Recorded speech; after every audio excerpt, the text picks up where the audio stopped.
I'm Ian Wright. I'm the Chief Executive of the Food and Drink Federation, and I'm very sorry I can't be with you this afternoon. So let me start by looking at Brexit's impact on the economy over the next few months.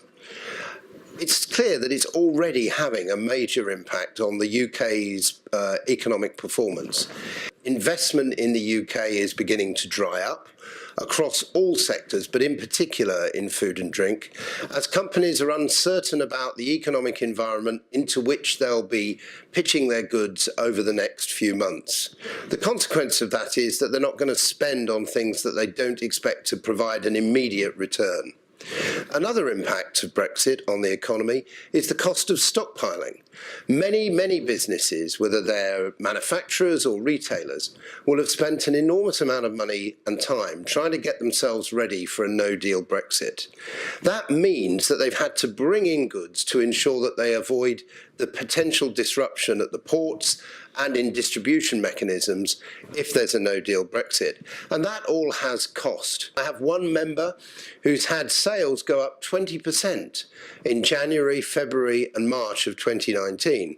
But he makes the point that because his customers are stockpiling his products, in June, July, August, or whenever there is certainty about Brexit, his sales will fall off a cliff. Another impact immediately of Brexit is uncertainty about labour. So every time there's a Brexit story that implies criticism of the EU, European workers across the food and drink supply chain take a hit. And we're seeing the numbers of European workers go down and down. This is very bad news for those of us in manufacturing, in farming and in retailing and hospitality. Let me talk about the longer-term impacts of Brexit. Now, in a no-deal Brexit, those will be felt pretty immediately from the point we leave the EU. We know that there is very likely to be disruption at the ports, and that could be as much as reducing the capacity of the crucial Dover-Calais route to 15% of its current full capacity over a 6-month period. That would mean real impacts on food and the distribution of food in the UK pretty much within the first 3 weeks of a no-deal Brexit. The result would almost certainly be a constriction of choice and range in supermarkets, some random shortages of individual products or individual sectors, and rising prices.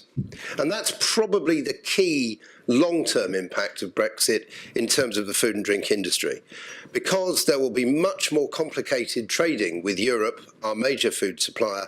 We'll see rising prices. The simple fact is that consumers demand a faultless record on food safety. And if we let our markets open to products freely available without the guarantee of those regulations, I think we put that at our peril. Let me say a brief word about the rural economy and the impacts on Brexit. And this is a subject in which I have great interest because I live in the middle of the East Midlands countryside. And I've lived in the countryside and in the rural economy almost all my adult life. One is that the impact on farmers is going to be unknown. We simply don't know what the agricultural settlement will be post-Brexit. Farming is critical to the rural economy, nowhere more so than Northern Ireland, where 45 to 55% of the economy is agri-food. So the impacts of a removal of the common agricultural policy and the unknown nature of what it is that will replace it is one of the big factors in the development of the rural economy. One last thought on that. If there's a no-deal Brexit, it is likely that it'll be the rural economy which will see the impacts of the shortages, rising prices and interrupted distribution first.